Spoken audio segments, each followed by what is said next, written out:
Okay, class.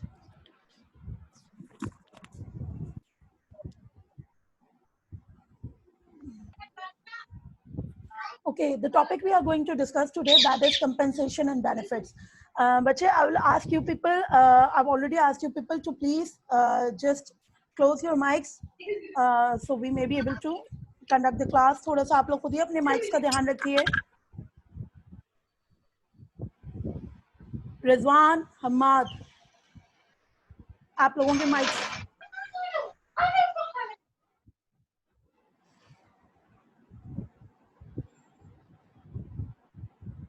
Okay. The topic we are going to discuss today, that is the compensation and benefits. Last time हम लोगों ने थोड़ा सा discuss किया था. हमारे पास हम लोगों ने अभी तक जो functions HRM के discuss किए हैं, those are training development, recruitment and selection, और उसके अलावा हम लोगों ने orientation, placement and separation, इसका हमने एक element discuss किया था. Gradually moving on towards another important function of HRM, that is compensation and benefits. अच्छा, सबसे पहले हम compensation का एक general concept तो हम लोगों को मालूम है कि compensation refers towards all those benefits, all those monetary and non-monetary benefits that are provided by the organization to the employees against their services. That refers towards the compensation. Compensation management की importance क्या है? सबसे पहली बात तो ये, थोड़ी सी हम लोग एक बात जब ये कर रहे होते हैं कि it is considered as one of the most important motivator. जब हम लोग एक different motivation theories discuss कर रहे होते हैं तो उसमें हमारे पास तो motivation theories में हम लोगों ने discuss किया था, understand किया था कि अपना hygiene benefits की या different motivators की अपनी एक importance है, चाहे वो physical benefits हो, चाहे वो socialization values हो, growth prospects हो. So you must have to understand the motivator that is required in order to keep the employee motivated towards, dedicated towards the organization and keep them working for the organization. ठीक है ना? Compensation की जब हम लोग बात करें तो compensation, now moving on towards the definition of it. Compensation is a systematic approach to providing monetary and non-monetary value of employees and the money received or the benefits against the services of the organization. ठीक है ना? आपका ये तमाम उस पे आ रहे होते हैं. Objectives हमारे पास क्या है? Objectives as the name implies, compensation जैसे हम लोगों ने पीछे बात की, हम लोगों ने कहा कि motivations इसमें हमारे पास वो कर रहे होते हैं, motivators होते हैं कि आपके पास employee को working उसमें रखने के लिए आपको मुस्तकिल उनका जो है, in order to keep them motivated, you have to understand what are the requirements of the employees. Okay, objectives क्या क्या है? To recruit and retain qualified employees, to increase or maintain morale, to determine basic wage and salary, and to reward for job performance. These are overall objectives of the compensation management. अच्छा, Etisam, you there? Can you people hear me? आवाज आ रही है सबको मेरी? Yes, miss. Yes, miss. Okay. अच्छा, मुझे जरा सा आई एम नॉट गेटिंग ये आप लोगों की ये जो स्क्रीन पे सारी की सारी ये किसी ने एब्स्ट्रैक्ट आर्ट को कर रहे हैं, तो ये आप लोगों की क्लास में से मौजूद हैं students? I have said earlier कि आप लोगों में से जिन लोगों को क्लास नहीं लेनी वो आप लोगों के it's better not to remain in the class instead of wasting other people's time or instead of miss host authorities अगर आपके पास हैं तो आप ये बंद कर सकती हैं, तो इस तरीके से नहीं होगा. अच्छा, यस मैं सेटिंग से जाके ऑफ कर दें. आप सेटिंग से जाके ऑफ कर दें इसको, इससे Okay. वो पेंसिल का जो निशान सबके पास आता है वो नहीं Security आएगा. में allow share screen, allow participate आप लोगों के पास स्क्रीन शेयर हो रही है? जी miss, Yes, miss. Screen share हमारे पास हो रही है, लेकिन ये ऑप्शन होता है पेंसिल का जो तो इसको ऑफ कर सकते हैं यार इस्लाम, अगर आप गाइड कर दो इसको। Okay, annotate annotate.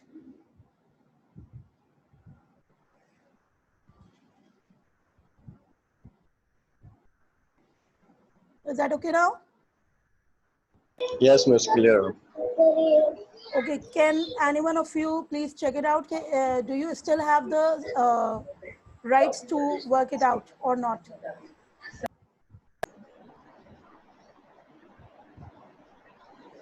मिस आ रहा है मेरे पास, आ रहा है अभी भी आ रहा है। आ रहा है, okay.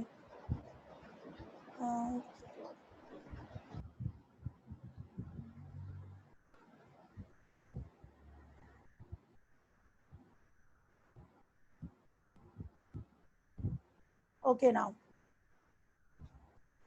now check it again. Yes, मिल गया। यस मिस, अच्छा हट गया मिस।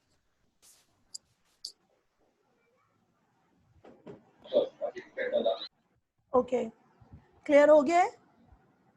यस मिस, अब ऑप्शन अवेलेबल नहीं है। अच्छा, और स्क्रीन शेयरिंग स्टिल आप लोगों के पास है ना? हाँ, स्क्रीन शेयर अभी तक हो गई। Yes miss. ठीक। ओके, सिक्योरिटी में हम लोग रीनेम देमसेल्व्स का ऑप्शन भी हटा देते हैं, और हम लोग एनोटेट का तो हमने सिक्योरिटी में से हटा दिया है, ठीक है? Okay, is that okay now? Yes miss, सही है। ठीक है। अच्छा, थोड़ा सा वापस हम लोग थोड़ा सा स्टार्ट कर लेते हैं। पीछे की इसके आप लोगों के पास क्लियर हो गई थी slide?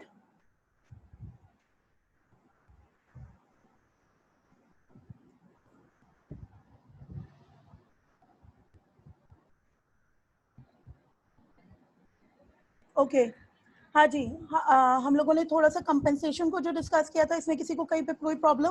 What is it all about? Now moving on towards objectives of compensation and benefits. हम लोग जब बात कर रहे हैं तो हमारे पास कंपेंसेशन के ऑब्जेक्टिव्स क्या आ रहे होते हैं? To recruit and retain qualified employees.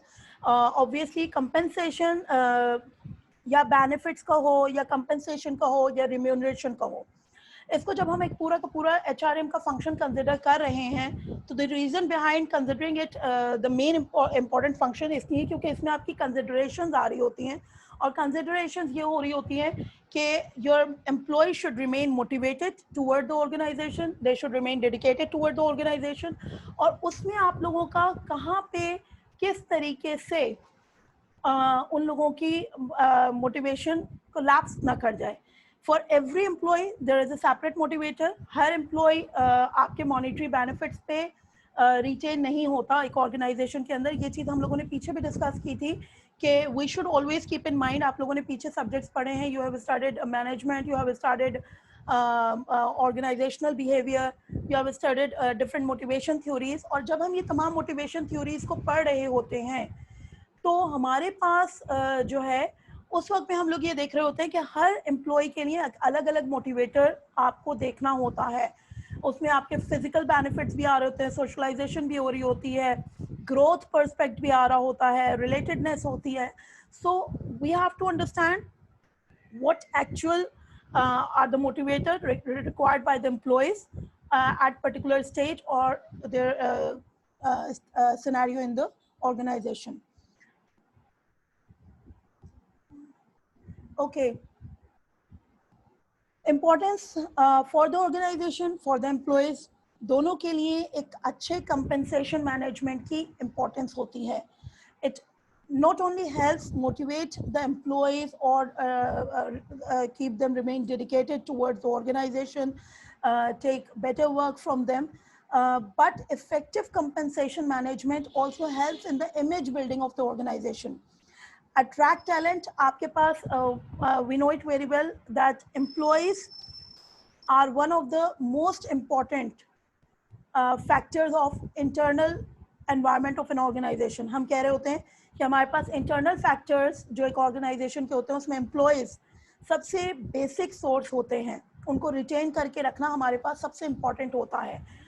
तो उसमें जब हम लोग एक ऑर्गेनाइजेशन में खास तौर पे हम कह रहे होते हैं ना, रॉ मटेरियल तो कोई भी एक्वायर कर सकता है, वैल्यू एडिशन कौन करके दे रहा है? The employees that are present within the organization. तो उनको जब हम मोटिवेट करके रख रहे होते हैं और उनकी डेडिकेशन हम लोग ग्रैब कर रहे होते हैं, तो वो हमारी सबसे बड़ी सक्सेस होती है और उसमें बहुत बड़ा रोल आपका प्ले करता है compensation management. Regardless of training, regardless of potential of employees, regardless of knowledge, regardless of aptitude, if the employees do not want to um, uh, just provide their skills to the organization, they can just withhold. आपका वो जो है वो withhold कर लेते हैं अपनी जो भी skills होती हैं उनको ऑर्गेनाइजेशन को पूरे तौर पे डिलीवर नहीं कर रहे होते. So the image building, talent attraction, talent को अट्रैक्ट कर रहा होता है. It helps in motivating and retaining staff, because in case अगर आपके पास अच्छा टैलेंट बार बार आपके पास फायरिंग ज़्यादा हो रही होती है या आपका जो है एम्प्लॉय आपका क्विट कर रहा होता है एक ऑर्गेनाइजेशन को. हमने लास्ट टाइम भी जब हमने ट्रेनिंग एंड डेवलपमेंट पढ़ा था, हमने रिक्रूटमेंट एंड सिलेक्शन के वक्तों में किया था, तो हमने कहा था कि हमारे पास जो टर्मिनेशन है that should be considered as the last resort in order to deal the employee's problem. उसकी वजह ये है कि आपने जब एक एम्प्लॉय की हायरिंग की होती है और एम्प्लॉय को ट्रेन किया होता है, तो you have incurred some cost, और वो कॉस्ट आपकी पूरी की पूरी जो है वो वेस्ट में चली जाती है in case if you terminate them. तो आप कंपनसेट अगर आप नहीं कर रहे हैं, परफॉर्मेंस अप्रेजल आपका प्रॉपर नहीं है, कंपनसेशन प्रॉपर नहीं है, तो फिर उस सूरत में आपका जब एम्प्लॉय क्विट कर रहा होगा तो वो भी आपके लिए लॉस है.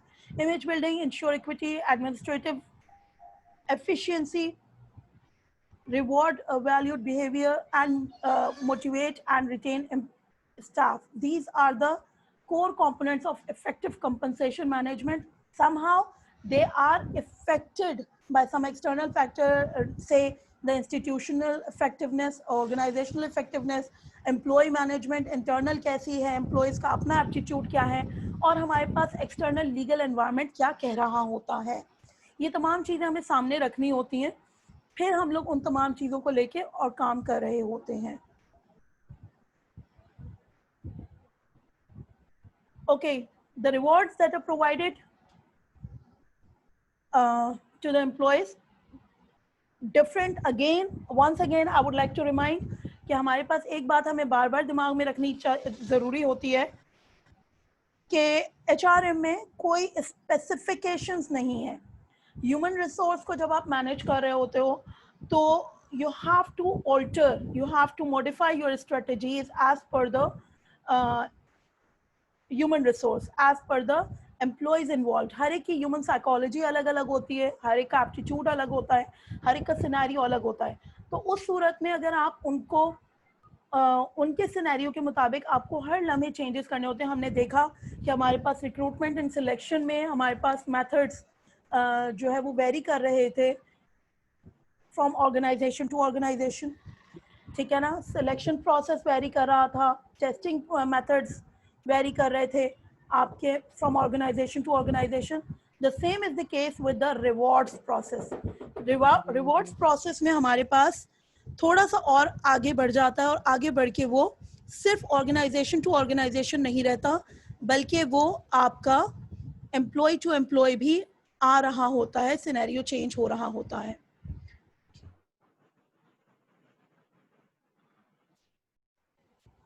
ठीक है ना. तो आपके पास क्लासिफिकेशन ऑफ रिवॉर्ड्स में हम जब बात कर रहे होते हैं तो सेम मेन जो दो कैटेगरीज आ रही होती है वो financial and non financial. Financial extrinsic rewards होते हैं, ओवर्ट रिवॉर्ड्स होते हैं. ठीक है ना. और नॉन फाइनेंशियल आपका they are somehow covert in nature. ठीक है ना. हिडन होते हैं, हर एक के अलग अलग होते हैं, और इंडिविजुअल टू इंडिविजुअल वेरी कर रहे होते हैं.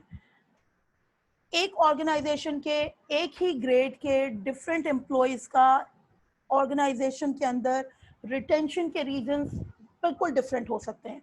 One may be due to job security, one may be due to financial benefits, one may be due to the people relatedness, the socialization available in that particular organization. One may be due to the growth prospect in the organization, ठीक है ना.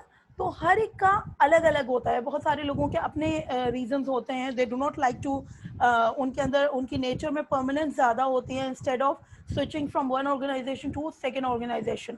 ठीक है, तो आपको ये understand करना होता है कि क्या किसका क्या रीज़न है. ठीक है.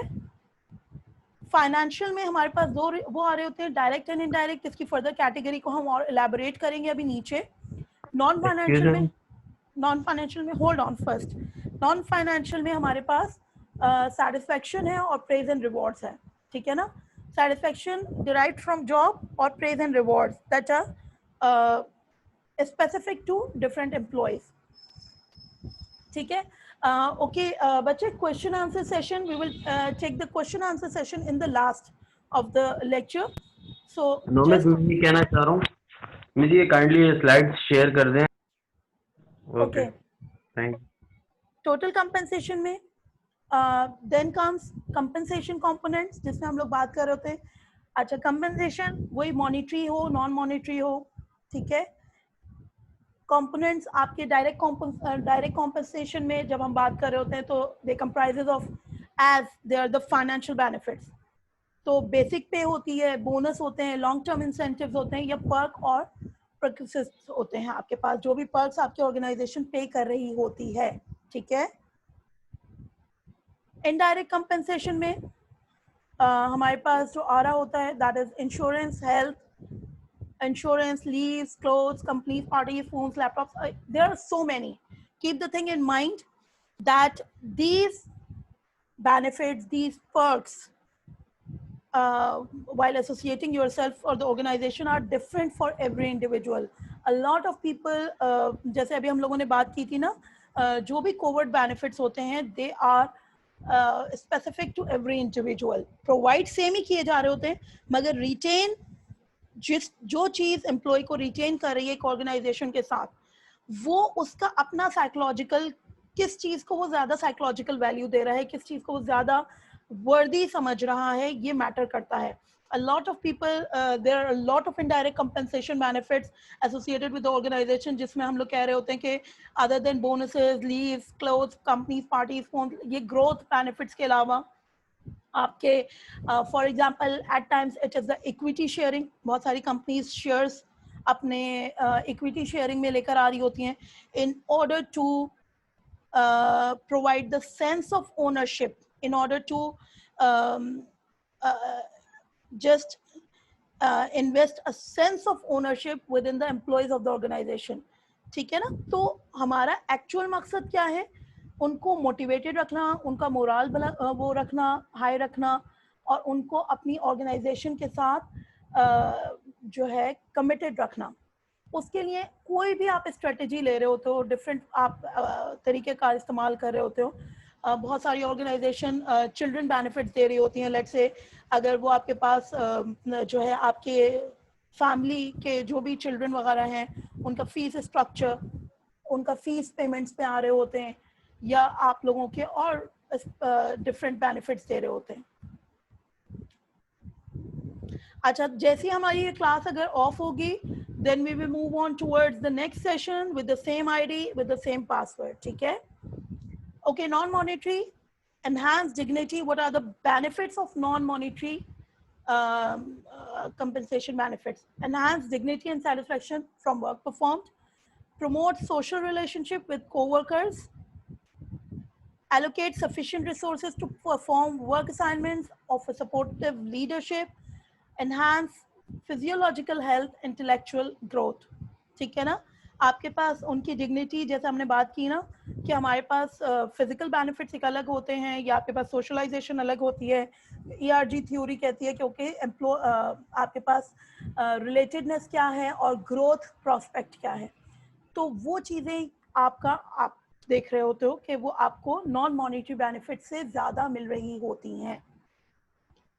द प्रमोशन, आपके डेजिग्नेट प्रमोशन इन डेजिग्नेशन, प्रमोशन इन राइट्स आपको किस तरीके से मिल रही हैं.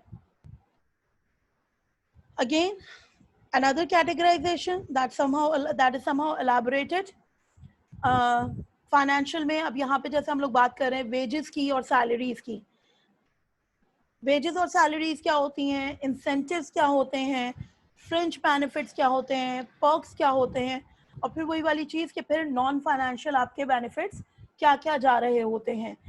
अच्छा, यहाँ पे थोड़ा सा हमारे पास जैसे हम लोगों को फाइनेंशियल बेनिफिट्स में हम बात कर रहे हैं तो वेजेस और salaries, what are wages? Wages are somehow considered as the minimum unit of a salary that is provided on the basis of जिसको हम लोग एक बात कर रहे होते हैं कि आपके विजिटिंग पे या आपके जिसको हम एक ऑर्गेनाइजेशन के अंदर वेज बेसिस, सिंपल टर्म आपकी आ रही होती है ना, आर्ली बेसिस पे आप वो कर रहे होते हो, पीस बेसिस पे कर रहे होते हो। ज़्यादातर एक ऑर्गेनाइजेशंस के अंदर जो आपकी वेजेस के उस पे लेबर क्लास को जो हायरिंग की जा रही होती है that is on the basis of wages, and that is provided on the basis of either working hours, either on the manufactured pieces basis. Let's say अगर टेक्सटाइल में आप बात कर रहे हो तो टेक्सटाइल में वो लोग कहते हैं क्योंकि सही है the number of units produced in a particular time period, तो आपको उस बुनियाद पे वो दे रहे होते हैं, और अगर आपका आर्ली बेसिस पे होता है तो आपको आर्ली बेसिस पे दे रहे होते हैं। Salaries somehow is the accumulated amount that is earned by an employee over a period of time, including over a period of time, like let's say it can either be semi-monthly, weekly, bi-weekly, monthly, जो भी आपका एक organisation का scale है। एक चीज, दूसरी चीज ये कि सैलरीज के अंदर उसके अलावा भी उनके बेनिफिट्स इंक्लूडेड होते हैं। The total salary comprises of the basic salary as well as the benefits और incentives provided by the organization. अच्छा, incentives जो आपके additional benefits एक organization की तरफ से आ रहे हैं, जो additional benefits other than the basic pay आपको मिल रहे हैं। Fringe benefits में PFA, gratuity है, medical care, accident relief, health funds, ये health and group insurance, ये different fringe benefits होते हैं जो different organizations दे रही होती हैं to the employees. For example, they have ये आप इनका क्या तरीक़ाकार होता है, ये आप लोगों में से majority लोगों को सबको पता है कि for example आपके पैनल पे कोई मेडिकल जो हॉस्पिटल्स होते हैं, मेडिकल जो प्रोवाइड कर रहे होते हैं, और वहाँ पे आपको रेफर कर दिया जाता है उनके साथ, उनकी आपके ऑर्गेनाइजेशन के साथ एसोसिएशन होती है, कोलैबोरेशन होती है, जिसके बिहाफ पे वो आपको either free of cost, either discounted basis पे आपको सर्व कर रहे होते हैं। ठीक है, तो हेल्थ आपका is one of health, even इसमें एजुकेशन भी एट टाइम्स आ रही होती है, एजुकेशन टू योर चिल्ड्रन, ठीक है ना, इंश्योरेंस आपकी आ रही होती है, ट्रैवलिंग अलाउंस मिल रहे होते हैं। फॉर एग्जांपल अभी अगर मैं बात करूं तो अभी you might have heard about the recent amendments in traveling policy or traveling benefit provided to the employees or their families, ठीक है ना। perks में आपके पास company memberships, paid holidays, furnished house, whatever are the additional benefits.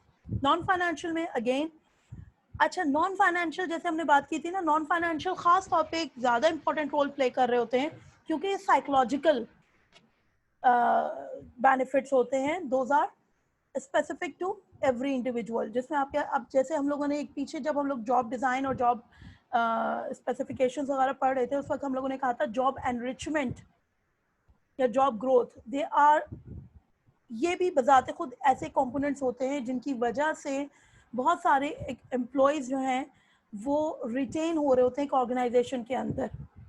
It depends on your nature, the challenging jobs play a very की role for enthusiastic people, जिनका morale बुलंद होता है, जो ग्रोथ के लिए काम कर रहे होते हैं, उन सब के लिए ख़ास तौर पे जॉब्स को बोरिंग नहीं होने दिया जाता, जॉब को थ्रू आउट चैलेंजिंग रखा जाता है, either by job enrichment, either by means of जो है जॉब सम एनलार्जमेंट हो गई या इस तरीके से हो गया। क्लियर है? ठीक है, ओके, यहाँ तक किसी को कोई प्रॉब्लम? ओके नाउ, अच्छा आई से वंस मोर कि आप लोग थोड़ा सा जो है वो, अगर आप लोगों का हम लोगों का सेशन कुछ हो जाता है तो वो आप लोग फिर नेक्स्ट उसमें सेशन में खुद ही मूव कर जाइएगा, ठीक है? ओके, नाउ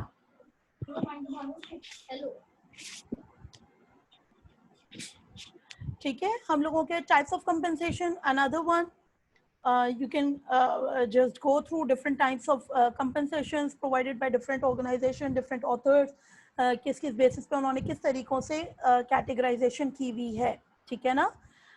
डायरेक्ट कंपनसेशन में अगेन बेसिक पेज आ रही हैं, सैलरी वेजेस आ रही हैं, मेरिट पे है, इंसेंटिव पेमेंट है जिसमें बोनस है, कमीशन है, पीस रेट है, प्रॉफिट शेयरिंग है, प्रॉफिट शेयरिंग स्टॉक ऑप्शन जो अभी अभी हमने जैसे डिस्कस किया कि उनके, अब फिर वही वाली बात कि यहाँ पे भी आप एक एक कंपोनेंट को सिलेक्ट कर रहे होते हो उनके इम्पोर्टेंस की बुनियाद पे, सिनेरियो की बुनियाद पे। जैसे अगर हम लोग बात कर रहे होते हैं आपकी टोटल सैलरी के अंदर जो बेसिक पे है उसका एक एलिमेंट रखा जाता है और जो कमीशन है उसका एक एलिमेंट रखा जाता है। बेसिक पे का अपना रोल है और कमीशन का अपना रोल है। बेसिक पे अलग तरीके से मोटिवेट रखता है in case if you are working with the challenging kind of commodities और जिसकी सेल्स बहुत ज़्यादा प्रॉब्लमैटिक होती है, तो उस सूरत में अगर आप बेसिक पे नहीं डिफाइन किए हुए होते तो